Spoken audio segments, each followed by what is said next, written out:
តែទៅលេងអង្គរវត្តមិនដែរចោលទេទៅញ៉ាំនំបញ្ចុកទឹកប្រហុកនៅម្ដុំអង្គរហ្នឹងណា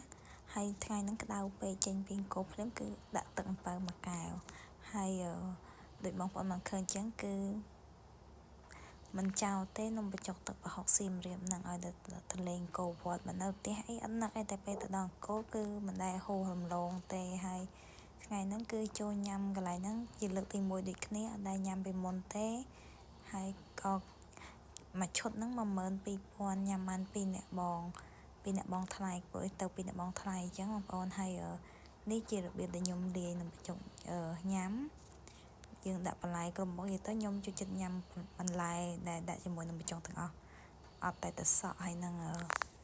យល់មកគឺទឹកសក់អត់ចូលចិត្តទេមកបន្លែបៃតងបន្លែផ្សេងខ្ញុំចេះហូបទាំងអស់ហើយមើលតែមាត់ទៅបងប្អូនគឺឆ្ងាញ់គឺហូបដឹងតែតំណងចឹងហ្មង